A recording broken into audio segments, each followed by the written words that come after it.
Good afternoon, and welcome everybody to Building the Black Educator Pipeline podcast. I am your host, Shayna Terrell, educator activist dedicated to the lifelong struggle of freedom and liberation for her people. I appreciate everybody coming out to watch again this week. Shout out to all my co-conspirators, and shout out to all our new folks who are in the space to support the work. And I want to give a huge shout out and a major thank you to anybody who has been supporting our We Need Black Teachers campaign. To find out more about our campaign, please visit www.weneedblackteachers.org. And as always, want to give a major shout out to Citizens Ed and the Center for Black Educator Development for creating a platform where we can talk to real people in the real struggle, doing the real work. So today we'll be talking to another powerful voice in building the Black educator movement. And he is a colleague of mine. He's one of the newest members of the center. So Mal Davis is an educator, podcaster, and social justice advocate that believes in the power of people. He has spent most of his adult life working with communities of color to identify issues that cause harm, and then working with schools and nonprofits to create solutions. Over the past 5 years, he's worked in talent management with the intentions of identifying and hiring diverse teachers, support staff, and school leaders in New York City, Camden, and Philadelphia. He has 2 podcasts currently, the Third Lap podcast and Monumentals, featuring Tim and Mal. So please welcome, and I said Mal, he's going to stab me.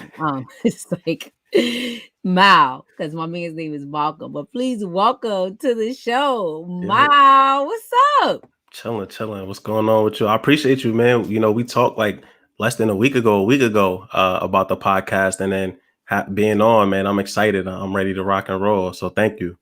No, without a doubt, I'm so excited. Like, just your energy and how you came across, and then you saying like, "Oh, I do a podcast." I'm like, "Oh, this brother's energy is going to be dope." Like, and again, you're doing fantastic work.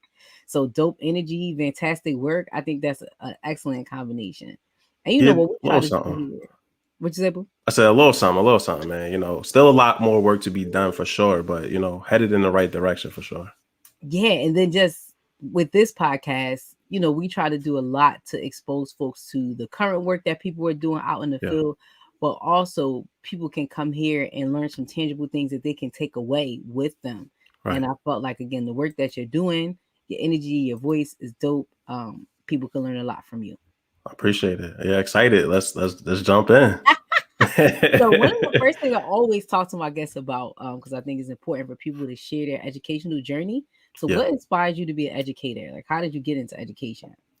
Oh man, that's a whole podcast in and of itself.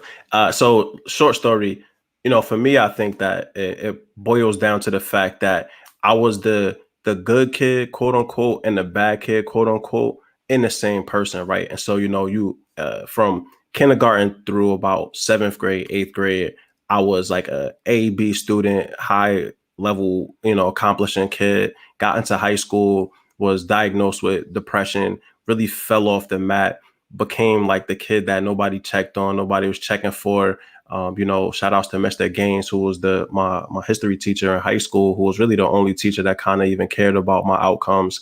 And so, you know, in my own journey, I got a chance to see what it's like to be that kid with all the accolades that all the teachers point at and say, hey, what a great student. And then also that kid that people just brush to the side. And so for me, I knew what that second part was like, right? And so when I got into the work, initially, when I first graduated college, I was working in a residential treatment facility in New Jersey, and I was meeting a bunch of really great kids, but they already had drug charges. They already had gun charges. They was in the streets heavy, and they only 14, 15 years old. And so I realized right around that point that I needed to get way ahead of the judicial system, the school to prison pipeline. Like as I was learning more about it, I was like, okay, I need to get into a classroom. And so that's what initially got me into the classroom. And then once I got into schools and was working in education, I became a huge advocate for those kids that were marginalized, that people forgot about, that folks weren't checking for, you know, those kids that fall into the cracks, or that, you know, everybody's like, this is a behavioral issue.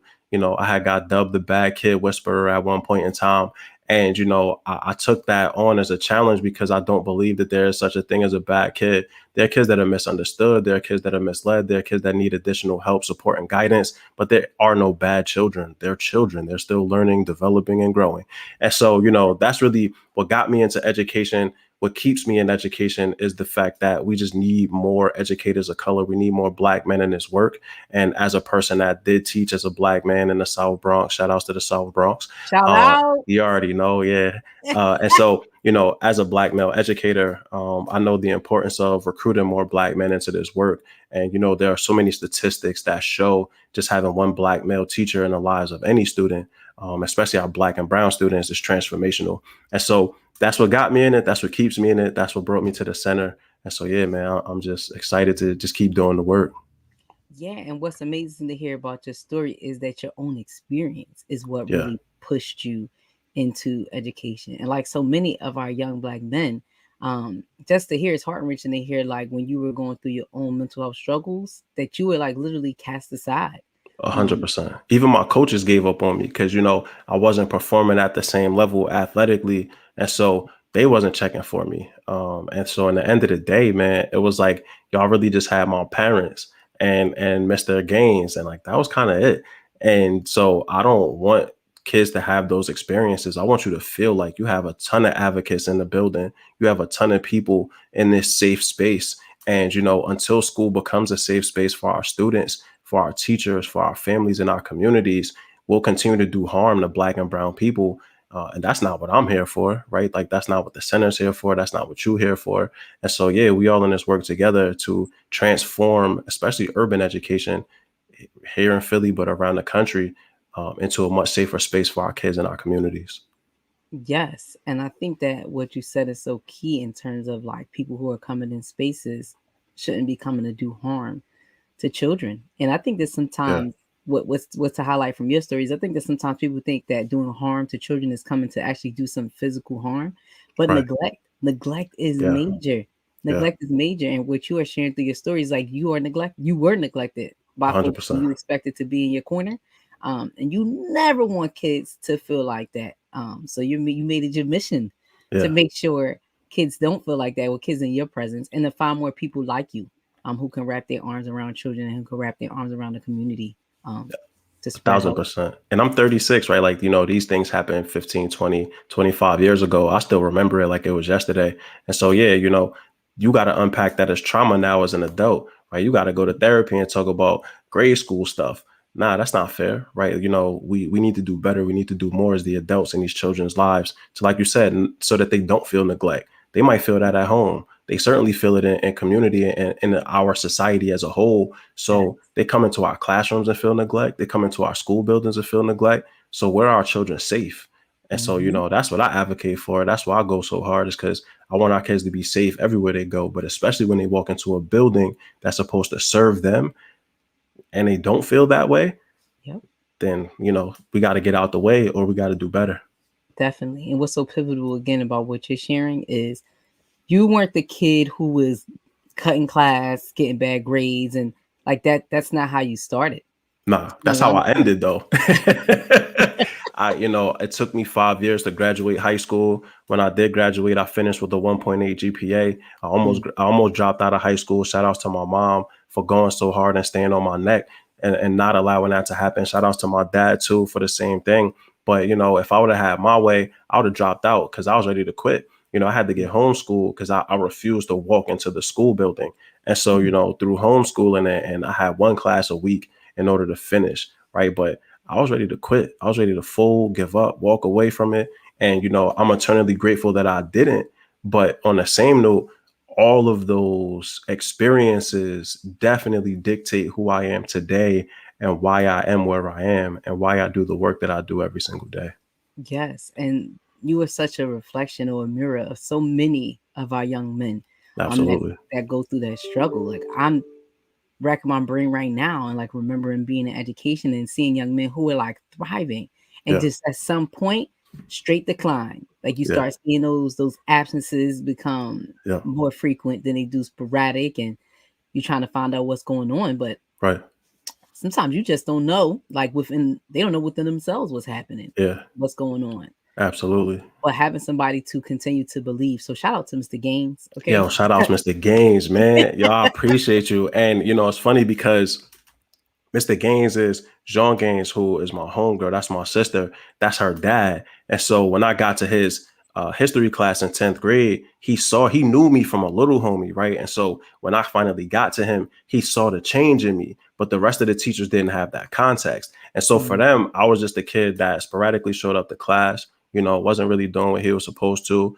I had gotten introduced to marijuana at that point. I saw girls and I was girl crazy at that point. And so mm. it was everything but school. But when Mr. Gaines caught me, he was like, nah, I'm not going to let you go. So I think I did the best in his class, and the rest of them classes I could care less about. And it also helped that history is something I've always been passionate about. Black history is something I've always had passion for. And so he built that passion and that intellectual curiosity in me. But realistically, he's the only teacher I remember from high school, right? Like people be like, yo, Mal, you remember so-and-so and so-and-so? I don't remember none of them, dog. I don't remember not one of those people. I remember Mr. Gaines. That's it. The rest of them teachers, don't even remember them. Don't remember the principals. I remember the officer Mike, the security guard, because he might catch me tripping and talk to me a little bit. I barely remember my coaches, but I remember Mr. Gaines, and I will forever be grateful to him for taking me to the side on numerous occasions and pouring life into me in a situation where nobody else did it. And again, that's and the fact that he was that impactful. You like, I literally don't remember anybody Nah, besides Mr. for what? Gaines. Shout Why out. am I remembering people that didn't invest in me and didn't care Invest about me? towards you, had no impact. Nah, none at all. Didn't care about basically what happens to you. I guess Not at you know, all. not gonna be another dropout kind of stuff. And to add the context, so I went to high school in South Orange and Maplewood. I went to Columbia High School. So if people know Jersey, that's the suburbs of Essex County, right? And so Mhm. that was the piece too, is that I'm going to a school that's predominantly white. And so they don't care about the black kids for real, for real. I played Mhm. football, played baseball. I was athletically inclined. And so when I first got there, that's how people knew me. But after a while, I stopped doing those things. And so, yeah, it's easy to fall to the wayside. It's easy to, hey man, we got to make sure these white kids get placed in college. So these black kids, if they ain't giving the effort, and it's a school with like 1,600 people, so it's Mm. real easy to fall to the wayside and just not get back to shore. And I talk about this sometimes too, about how kids in black children and predominantly the white spaces sometimes are the ones who like need us the most. Oh, Um, absolutely, a because thousand percent. poor black neighborhoods, poor black people are just completely forgotten about. Of course, But at the end of it, like there is still a sense of we have each other, y'all. We got a connection. We got to work together to organize and rebuild. yeah, For our young black children who are out in predominantly white spaces, who do they have to connect with? Who they right, even there are like they don't even see windows and mirrors in their peers, yep, right? Like yep, talking about teacher level, but they don't even see it in their peers. And then right, beyond not seeing it in their peers, where's their connection to themselves, to their history, to yeah, understand what their place is in the world, yep, in the community? So again, I feel for you, but I think your experience mirrors so many of our young men and our young men that are athletes, and yeah, exceptional athletes, what they of have to course. be subjected to. Of course. And coaches don't pour into these kids the way they're supposed to. They see us as cogs in the wheel. They see us as an asset, not as human beings. And so, when you play in a sport and your coach isn't teaching you how to become a man, he's not a Mhm. real coach. That's just a person out there calling plays. A coach is a person that's going to stand as a mentor, as a role model, as somebody that again pours into you to help you become the best person that you can be. And a lot of these coaches, that's not really, I guess, how they see themselves. And then certainly when you get to the collegiate level, it's all a business. So Yep. they're not really taking the time necessary to ensure the successful outcomes and college graduations of their black students, and black student athletes, I should say. So that's a whole other again podcast I was too. gonna say, so that's a separate podcast. So shout Yeah, out to all word. the coaches out there doing a thing. Yeah, But man, I you were love the saying coaches though. business at the collegiate level. It's a Yeah, business in high school. So absolutely, it turns absolutely. into that. But shout out to all the coaches out there, including Yeah. my husband out here standing Hey, up, teaching yes young men sir. to be young men, and all the men Yes, who poured into my son. So yes. shout out to Shout all outs the to all of coaches them, 100%. who are doing their thing. But I Yep. agree with you 100%. When people, especially with coaches, they see kids as a product and not a person. Yeah, um, that delivers a difference in how they treat young men. for sure. But tell us, what are you doing here at the center? Okay, you are a Hey, Stoneleigh Fellow. What is that? yeah. So Stoneleigh Emerging Leader Fellow, the Stoneleigh Foundation is located here in Philadelphia, and they're doing a lot of really great work as a nonprofit, really investing in the outcomes of people of color, and it really goes across the spectrum.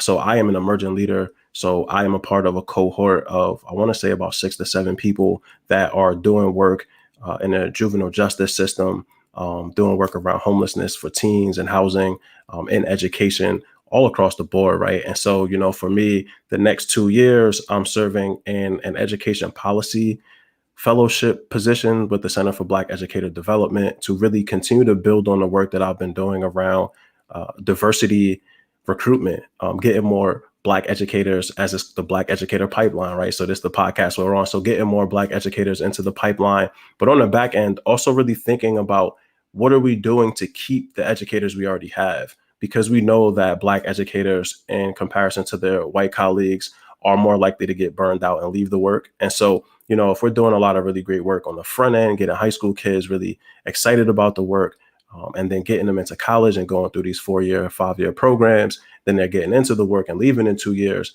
That's a shallow investment. And so, for me, it's really about digging into what's the stuff that's already happening. The PEDC, which is a consortium here in Pennsylvania, is doing a lot of great work. The center's doing a lot of great work. There are already people doing so much here in the state. And so I really am trying to get a hold of what's already happening, really start codifying some of those best practices, and then bring that to the school district of Philadelphia, to some of the charter schools here in the city, and to school districts across the state to say, hey, here's how you identify strong educators. Here are the best practices that some of the best schools in the city and state are already doing. But ultimately, here's how you keep folks. And so, there's already toolkits available, and there's already information readily available for folks. I'm just trying to take some of those best practices, raise them up higher, and then provide those in a way that it's really easy for folks to decipher, and not get lost in the minutia of the numbers and information, because it's also a lot, right? Like, where do you start? And if you don't know where to start, then you won't finish. Facts. Definitely facts. And so far, I mean, like you said, you're 36, so you have been Yeah, in education for some time.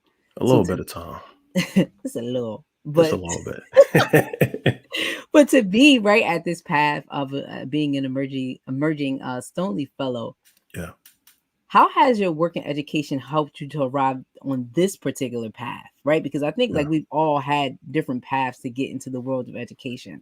Like I had no intentions of being in education. I've always nope. had intentions of working with kids, Yeah, right? Like I've always had a spirit for working with kids. I always felt like it was my mission and my duty to help the youth, right? Like yeah, to make sure that the ones who are voiceless have a voice. Like that was always yeah, my drive and my passion. But there was like so many different roles that led me to you're actually going to be an educator and work in a school yeah. building. So how did you arrive at this path on being an emergent fellow and thinking about policy? Yeah, so I share that pathway. I was rapping. So I had no interest in teaching. I was trying to spit bars and go platinum. And then I realized I wasn't going platinum. The bars, they was tough, but people wasn't really digging it commercially. So I was like, hey, what can I do with my life? Uh, so, I My had been a I had been a para, I had worked in that residential treatment facility. And I really started to get God brought a vision to me, to keep it real with you, that I needed to do more for my people. And, as it's always said within the center, and a lot of Black educators say it, one of the most revolutionary things you can do is educate. And so as that came to fruition for me, I come from a long line of educators. I have friends and family that are educators, and so I was like, okay, teaching might be the thing for me. And so I was, through citizen schools, I was a 1-year teaching fellow in the South Bronx. When I looked to continue teaching in New York City, the state of New York told me they would not take my credits from college so that I can continue to teach. And so at that point, I was dejected. I was hurt. I was unsure of my pathway. I knew I wanted to be a teacher, but I was just told I couldn't teach. So I applied to PA, I applied to Cali, I applied to Florida, I applied to all these states. They all said the same thing. You have to go and get a new 4-year degree if you want to teach. And so at that point, I was like, wow, okay. So I ran an after school program. Through that after school program, I got involved and invested in talent management, got into talent management for several years. But I never, much like my experience in school, I never forgot that moment when I was told I could no longer teach. right? That teaching was not for me, despite me having the passion for it, having the outcomes for it. For the year that I did it, my students moved up grade levels and they did well on their state test scores. Couldn't crack that code. And so, I thought for a second, I was like, well, how many people are experiencing this exact same thing? And then I get into the work and I realize, man, so many Black educators are faced with this exact same hurdle. And so, I was getting to a point at KIP where I really enjoyed the work that I was doing. I love the people that I work with, but I knew that I had to do more in regards to impact, in regards to my legacy. And so Mhm. I just happened to be on LinkedIn one day and I see Sharif El-Mekki post about an education policy fellowship through the center. And I jumped on it. Like I emailed Victoria and we got on the phone like a couple days later. And, I applied for the position. And honestly, like I didn't think I was going to get it. I knew that, the center and Sharif has such a wide ranging impact. There are going to be so many people that apply for this role. But I know if you're not in the game, you can't win. So I put my name in the ring and I was like, listen, I'm going to do the interview process. I was sweating bullets during the interviews. And, I was super nervous because I felt like this was the next level of my career to take what I've done to the next point, right? To like evolve and level up. It's funny though, because I told myself I would never get into education policy. I felt that I will always be in the field. I will always be close to the work. The kids are what keeps me in the work. And I had gotten, and no offense to anybody, I love all the people that I've worked with for the most part, but working with adults had really kind of burned me out because I was in it for the kids. And the more that I rose up the ladder corporately in regards to talent, the further away I got from the kids. And so I was like, man, ed policy is going to have me at the top, right? Like I'm going to be so far away from the kids. But I also realized through policy, that's how you affect change across the board. And so, when I saw this opportunity, apply for it, was sweating bullets, was praying like I had never prayed before. And Sharif and Victoria extended me this opportunity. It was no looking back. And, this was a great opportunity for me to also work for a Black organization. I had never had that opportunity, never had that experience. And so that was a big piece of it as well. But yeah, all of my experiences led to this point, and led for me to be able to really advocate well for Black educators and for the need for more Black educators, because I've been in their position as a teacher. I've recruited Black educators into this work. I've worked hard on the back end around trying to figure out how do we keep more of them in this work. I was a person that couldn't get certified, so I've been in that position as well, right? And so, I completely comprehend all of the different nuances and levels to this of why people leave. But ultimately, I've been able to be a part of success stories of transitioning folks from other walks of life into this, and, young educators getting into this and getting them excited about this work. And so I was like, all right, cool, policy, man, let's get it done. And so for the next 2 years, that's what I'm dedicating my time and energy to. And then when these 2 years are up, wherever I'm called next is where I'll serve. But for right now, I know where I know that I am where I'm supposed to be. And so excited for this opportunity. Yo, I want to shut you out though for not letting that barrier of becoming certified kind of get in your way and kick you out of the learner education, It was because close. well, your story, right, is like many in terms of all of these hurdles and hoops that people have Yeah. to jump through to become educators. And it also leads to what we talk about a lot on this in this space too, about how a certification doesn't necessarily judge if somebody is a phenomenal teacher. Not at So all. you already had the scores or the data to prove that you could affect change in young people.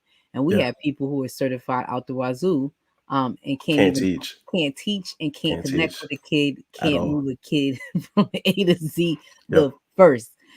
So that's one of the things we talk about in this space. And then again, you diving into policy where it can hopefully really affect some change, because there are some powerful conversations happening around the validity of certification, and is it really a good measure on whether somebody can teach or And not? they need to happen. And I had a conversation, shout outs to Otis Hackney out here in Philadelphia. And so he, we had an impromptu sort of one-on-one conversation. And he was saying, for certain subject areas, absolutely. Like, for math, if you can't pass this math test, should you be teaching math? But, we can go to the SATs, the ACTs, all types of standardized tests with ELA. That's super subjective, right? Like, Mhm. did you learn about those white authors in school?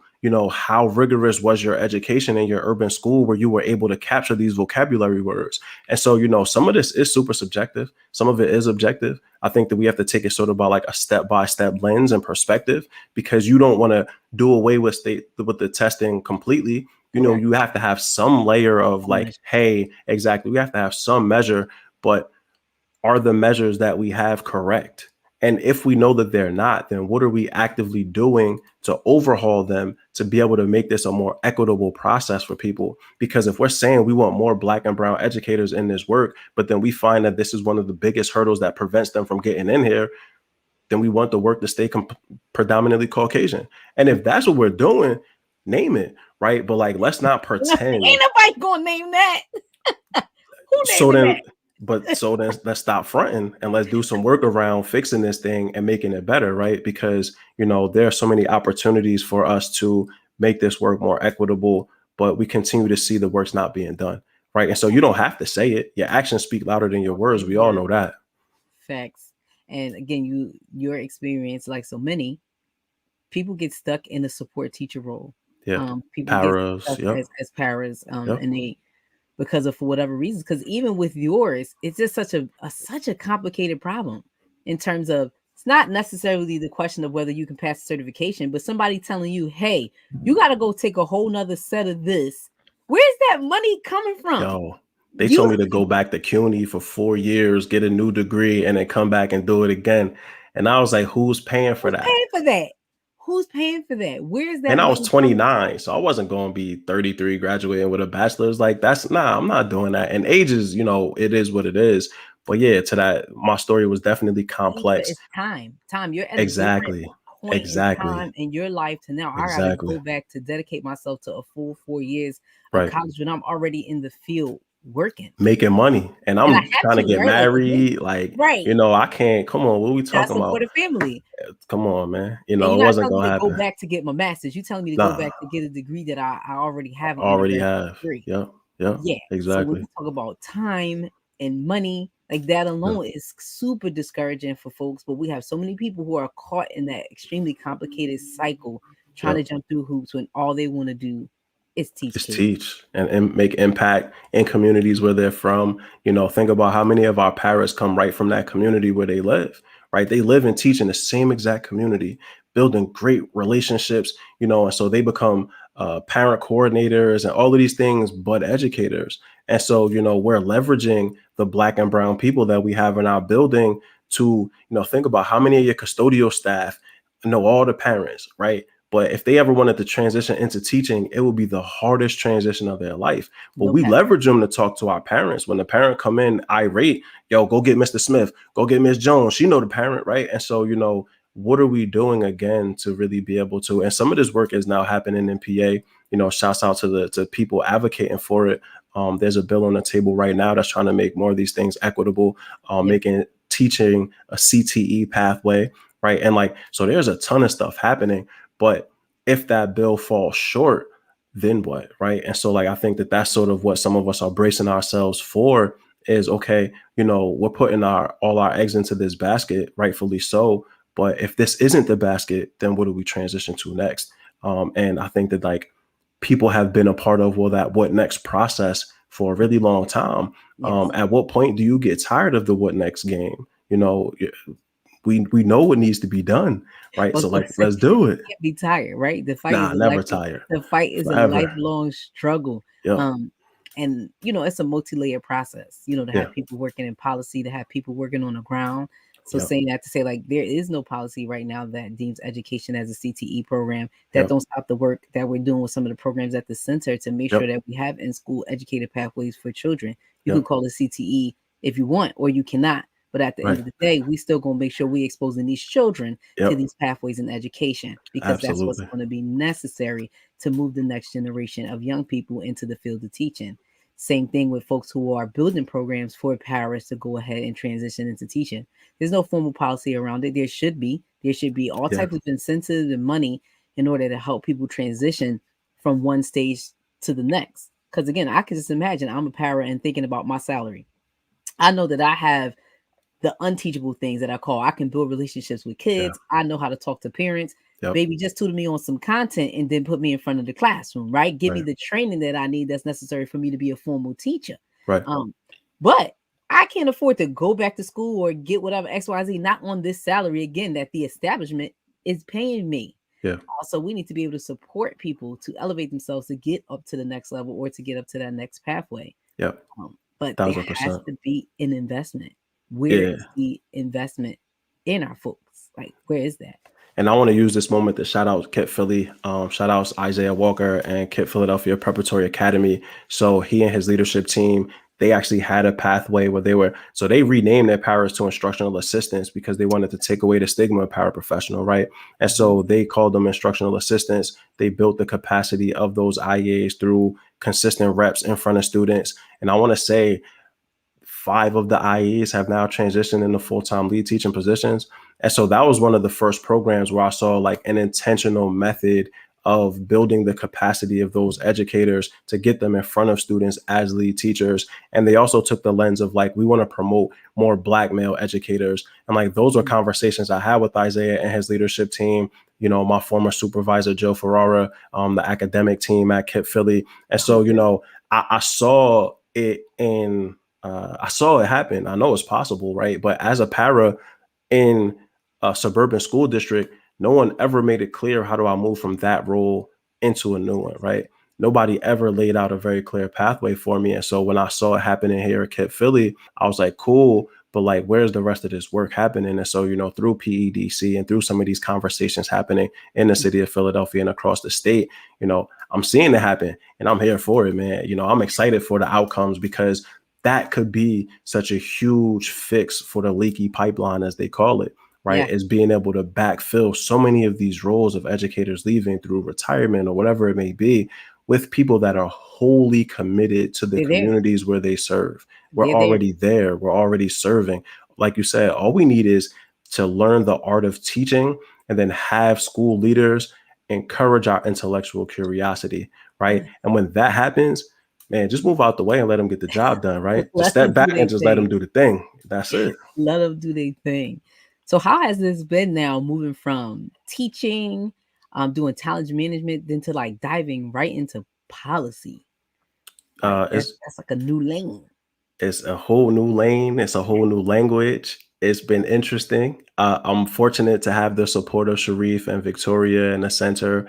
So, you know, yourself, so many excellent educators that have been in the work, that have done the work in different capacities. And so they can provide their lens and perspective and additional context that I may not have from a policy lens. I've been really fortunate to connect with folks here in the city of Philadelphia that are already in this work. I keep shouting out PEDC because that's a consortium of a lot of different people in higher ed, on the ground, in policy, right? So that amalgamation of all of these different people doing this work is imperative because it gives the perspective. There's no holes in it, right? Like people are able to fill in all of these different things. And so realistically, I mean, I started September 5th or September 1st. So I've been in this like 6 weeks.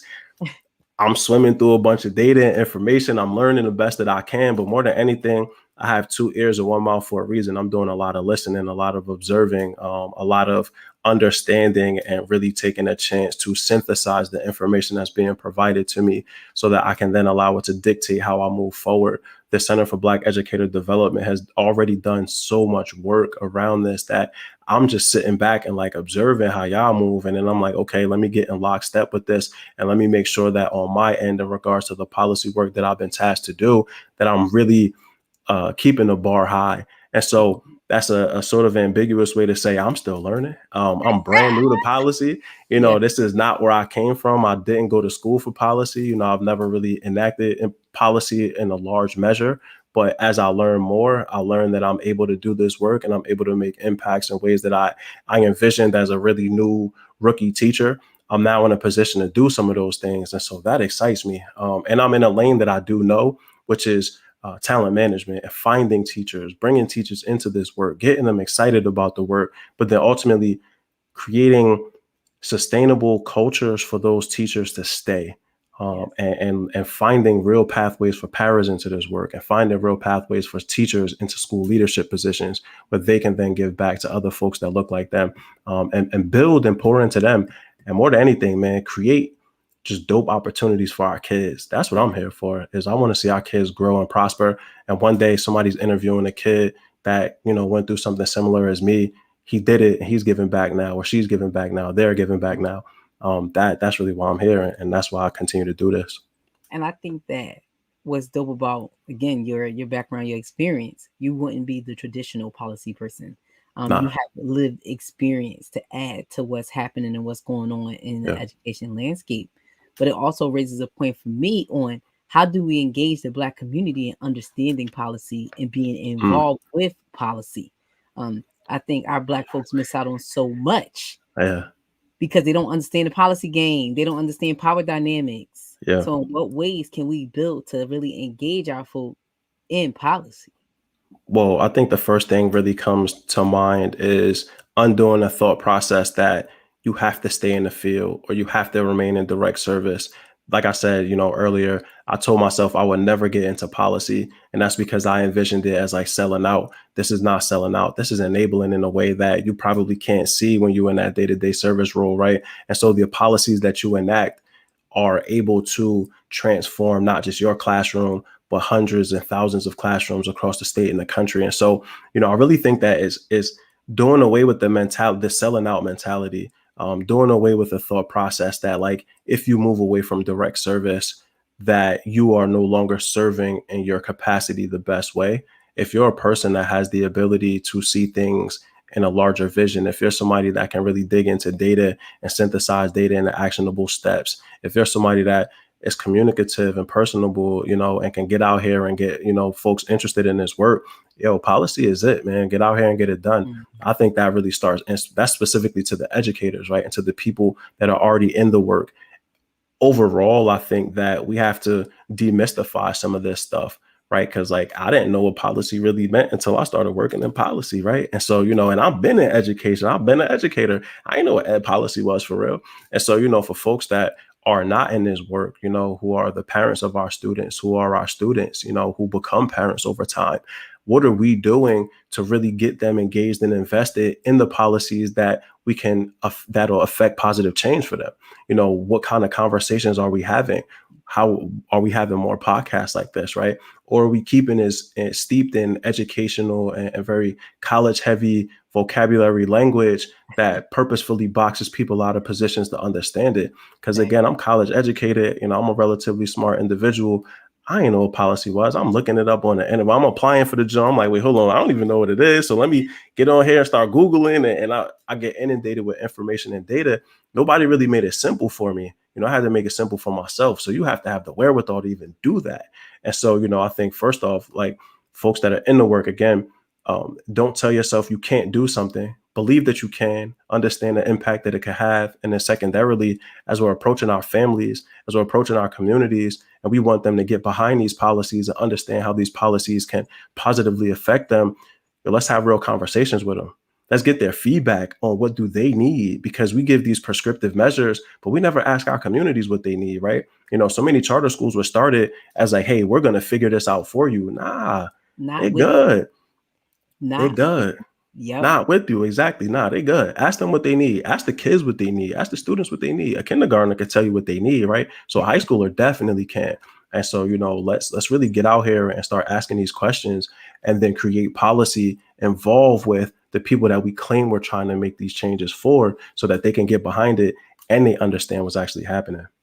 And who's accountable for that? So, like, one of the things I think about is, like, Yeah. are schools accountable for including families and Yeah. communities in policy decisions? Like, who's accountable for that? So even as you say, like, break it down, like, Who's and doing it?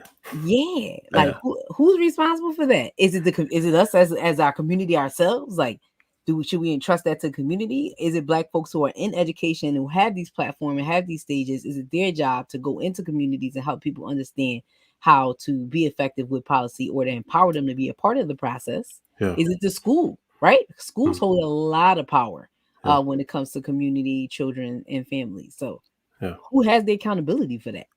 Ooh. I don't know. Call Sharif. Get Sharif on the hotline. I don't want to answer that. Get Sharif on the hotline. Otis, leave out Otis and get them on the hotline, man. Now, all jokes aside, I think it's multifaceted. I don't think any one person or one entity can be responsible. It's layered, right? All of Right. this stuff is layered. Our politicians are responsible. If you're running on the platform of education Education. equity, but you're not including communities and families in these conversations, you're not serious, right? Nope. Our schools are accountable, because you sit either as a oppositional force or as a beacon for success, right? There's really no middle ground. And so our schools are accountable. Our school leaders in those buildings are accountable. Our teachers are accountable. Our communities are accountable, right? Because we know that our schools historically have underserved us and served us up to the prison industrial complex. Yet we haven't really done as much as we probably could to advocate better for ourselves, right? Like, certain in the city of Philadelphia, we all paying taxes, but certain schools perform better than others. Certain schools get more money than others. That still exists, right? And so it's multifaceted, multi-layer. I think that holistically, we all have to take accountability for it. When you know something is wrong, you address it from your lane and you go hard for it. And like you said, it's a never ending thing until it's fixed. And so that's really sort of my answer. It's not really specific, unfortunately, because I don't think that one person can be responsible. I think that you could have one person, like a policy person that oversees the work and make sure that all the different arms of this are actively working in unison, right? Otis gave me this great analogy of an armada, right? Be in your boat, be doing the best work that you can, but make sure that the armada is all headed in the same direction. And when he told me that, I was like, wow, that analogy is so impactful because it's Mhm. true. So like we're an armada in a lot of ways. No one person, no one ship is going to be completely responsible for it. But as a collective, we're responsible for moving in the right direction to change these things. And making sure that we all connected and doing that. Exactly. I think that that's another like miss. Some people be moving in the direction, same direction, no connection, right? Yep. I think a lot of times I find, especially in this education work, we got silos here, silos there. We're all moving towards the same thing, but there's no conversation and no communication and no Yep. connection, which is why I was excited to hear you announce PDEC. Yep. We as a center, we are a part of that consortium, but you have people for a long time who were moving in the same direction but had zero connection to Yeah. partner, to do work Yep. together, to form layers of connections where Yep. work could be implemented and people can be supported. And I Yeah. agree with you wholeheartedly about schools. You either a beacon of success or you in opposition to the people. And I think one of the biggest things people need to understand, the reason for that is because you are of service. And I think Exactly. that sometimes people forget that at the end of the day, Yeah. that in these positions we hold, whether you are a politician, whether you are an educator, whether you're somebody in the district, like you are of service. Yeah. What other lane or field where you are of service to somebody that people just have to eat the bad service and walk away, right? I'm Very in a few. restaurant, you serve me Right. nasty food, my food is cold. Like, oh, I mean, they tried their best. Let me just eat this. Right. I am Nah. not. I'm Nah. not. Nah. Yo, let me talk to you. Yeah. And again, I might decide I don't want to send my plate back and bring another one because you might have some special sauce. But at the end of the day, you gonna give me my money back. Yeah. You're gonna take something off my bill. Right. Like there is some type of exchange Right. of services that happen there. But Yeah. education is one of those where people are literally of service and just Not take what serving. they give. Right. Yeah. And they get And go ahead. so I was gonna say, you mentioned the silos. So I love when people from for profit come into education and nonprofit because they bring this lens that's very different than what we have here in nonprofit and education. And I've heard numerous times from people that have come from like Fortune 500 companies and are, changing and want to do more and do better and provide more service, that this is the only place that they've seen where people actively work in silos. And I don't know what the root of that is. I think that there definitely needs to be some conversations about that. But like you said, PEDC and some of the other work that's being done is meant to remove those silos. And, why is higher institution, colleges, why are they not working with schools on the ground, right? Why are we not having those conversations? Why are nonprofits that are like the center involved in Black educator development not having conversations with schools and with colleges, right? And so, why is the district of educator, the board of ed, not having conversations with all of the above? Why are district schools not communicating with charter schools? Is because of rivalries and legacy, or are we really in this work to make better outcomes for our kids and for our communities? And so, And those silos have to break down for sure. that's a loaded question though, because it feeds into so much, right? Yeah. Like when you say the why, Yeah. some of it is in response to the right now. Right. Especially even when you think about post COVID. I mean, prior to Man. COVID though, pre COVID, but there's so many things that are on fire Yeah. right now. So some of it is like I don't have the time, right? So Right. the response to the right now, especially at a K-12 level, is just so much going on. The teacher Yep. shortages, student behavior, worrying Yep. about people being healthy, Yep. like all of that. So that's the right now. Also you talking about teachers who are undertrained and not supported, like it Yep. is literally the right now. When you get into the collegiate spaces, what we talk about a lot here is just the lack of accountability. Mm. I don't have to talk to you. Why am I talking to you? Right. If my goal really is to make sure that kids get through this program that we have designed, and it's been the same design for I don't know how 20 many years. years, Yep. and it's just what it is, and we get our tuition and kids go through and they get the Yep. degree, then my job is done.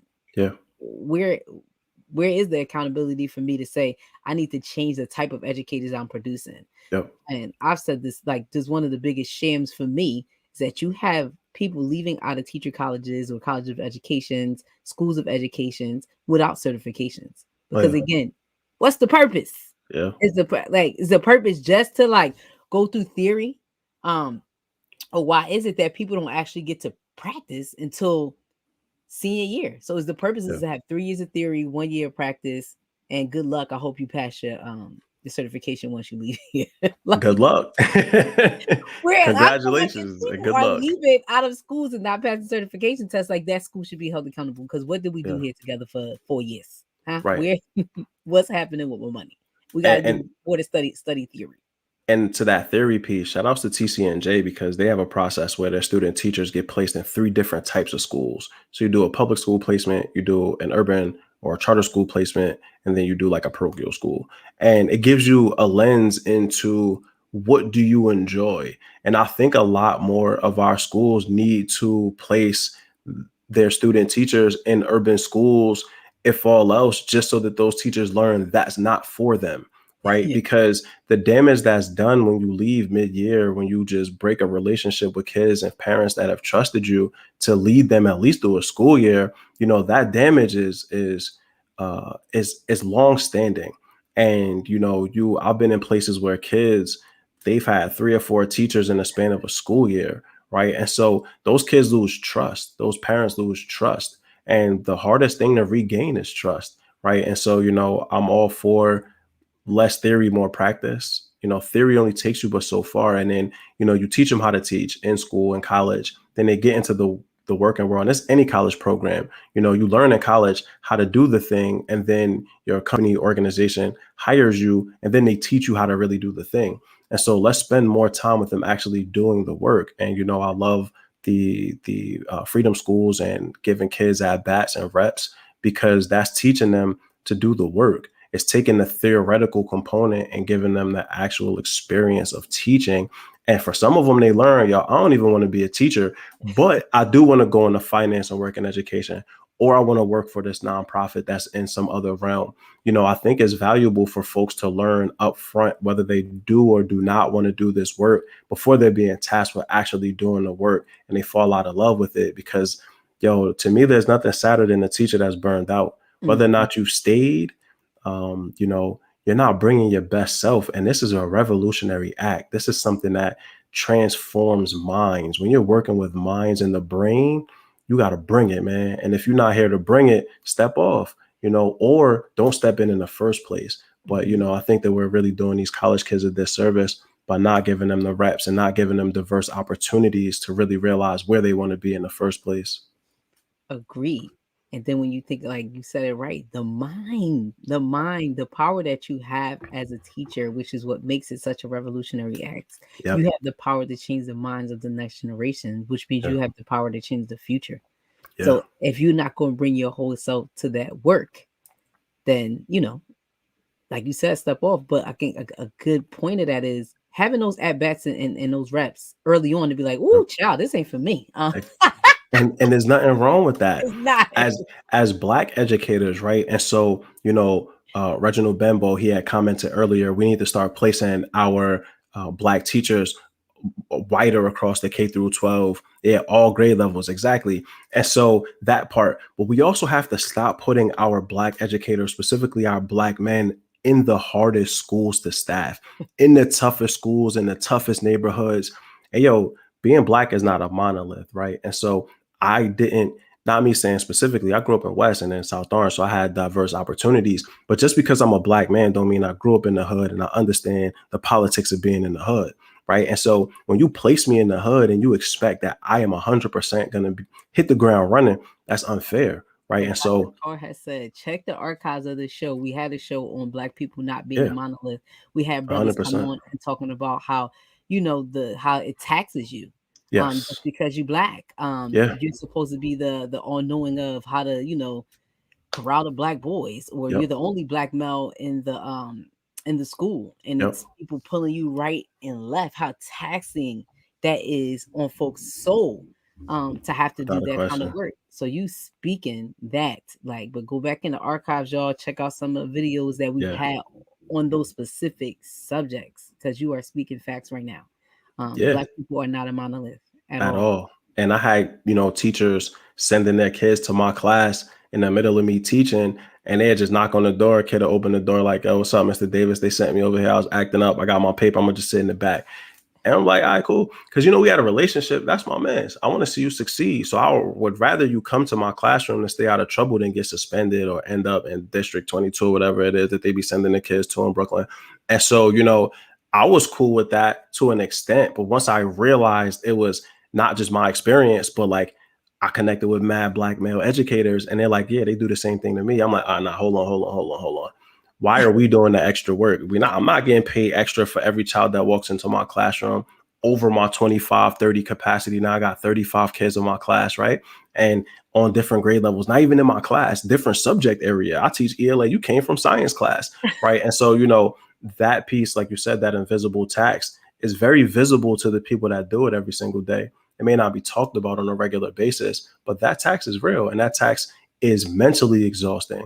And we're talking about human beings in regards to kids, but we're also talking about human beings in regards to teachers. And we only have but so much that we can give. Our mental health is so important. We have to, mind your mentals. That's the podcast that Tim and I started. But like, you have to mind your mental health, and it becomes really, really hard where that erosion of work and home happens so much that you 80% work and 20% home. Now you burned out, and you might only be in your second year of teaching.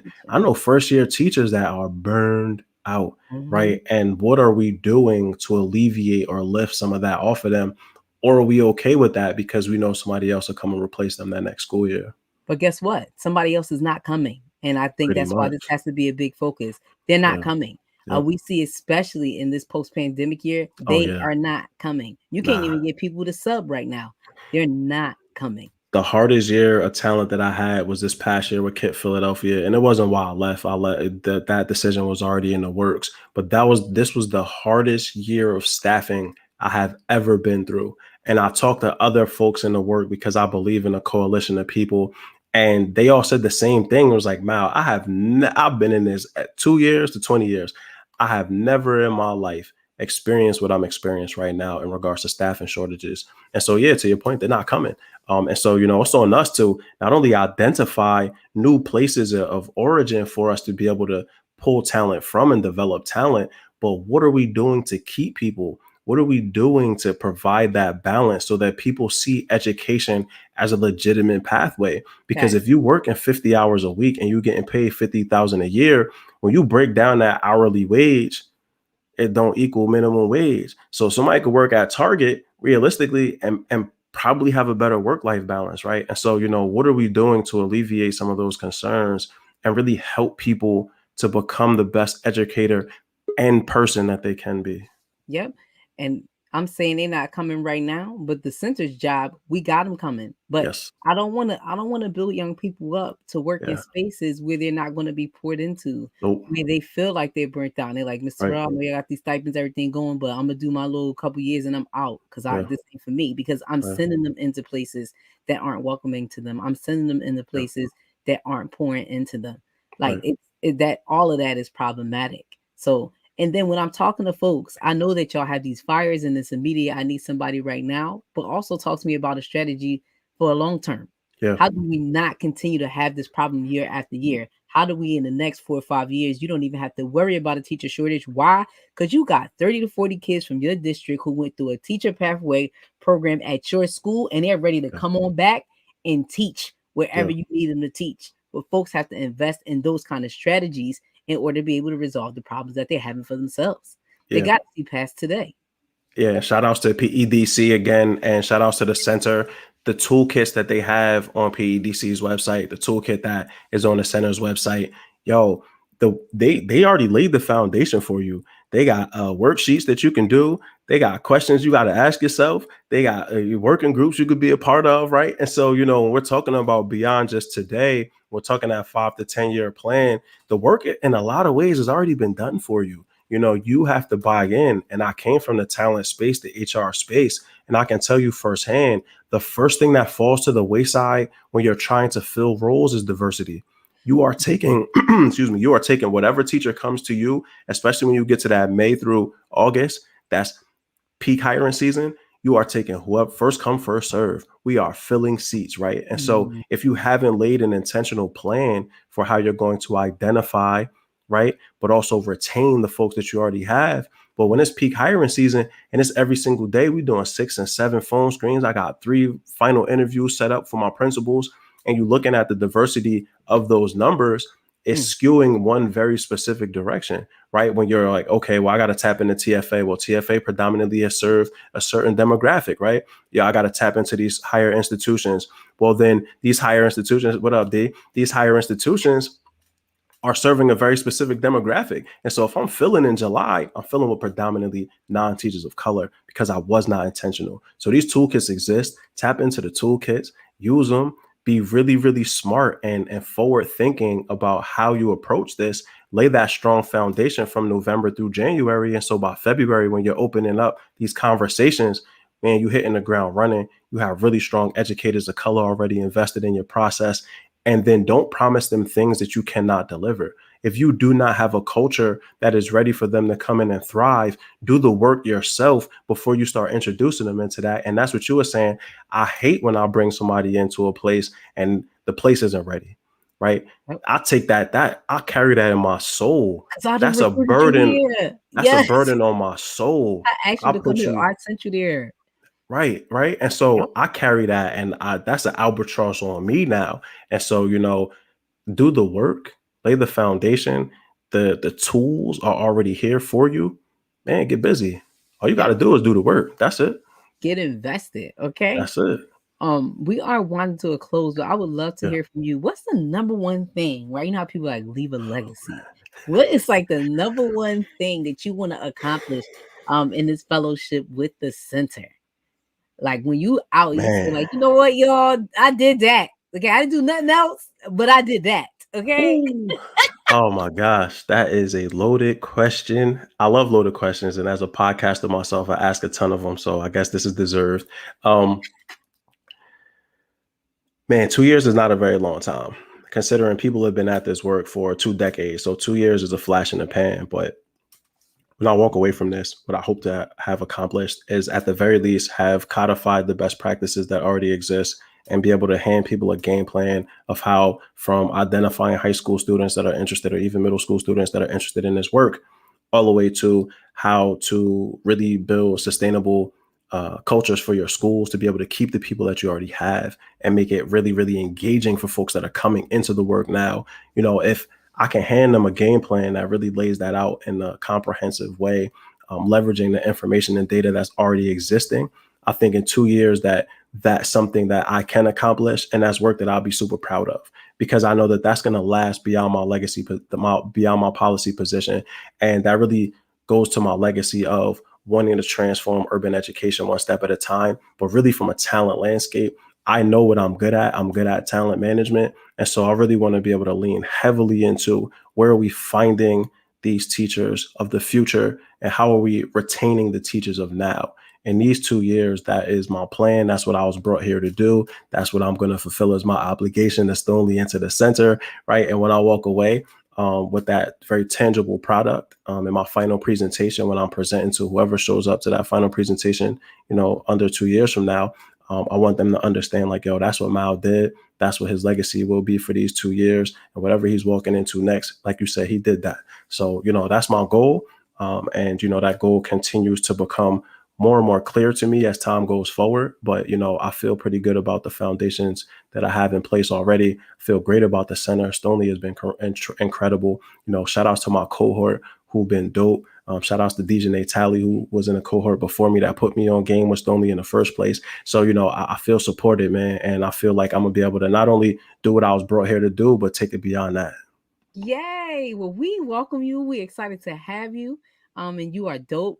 You got to tell us eventually what your rap name was so we could look you up in the probably YouTube archives and all that. Oh man, that's a different. We out here. No, but I want to definitely, before we go, I want to put our viewers on to a few things that are happening coming up at the center. So one, if you know a high school student, if you're a high school student watching, please join us on October 25th for our virtual Mbangi.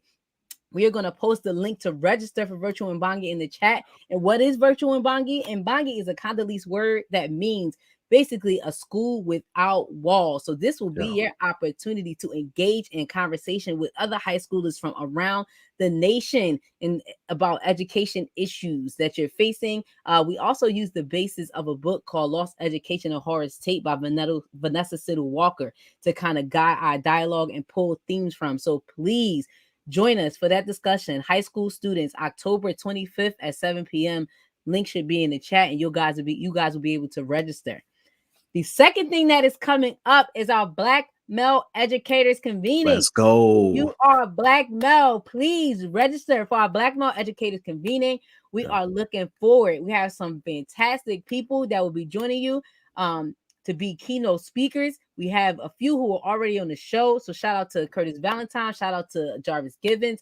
Folks like that will be in the mix. And of course, our CEO, Sharif Omeki, will be in the building. And shout out to our co-worker, Amir, who has been doing all the great work to get this done. So please, if you are interested in joining the Black Male Educators Convening, those dates are November 4th and November 5th. Come, please. Many opportunities for you to be a part of the movement. Okay, we need Black teachers and we need them now. But definitely, thank you for coming on today. You will definitely be a future guest with us here at Building the Black Educator Pipeline. And shout out to everybody who supported and participated in our conversation today. We'll see you here again next week. Same place, same time. Peace. Have a good one.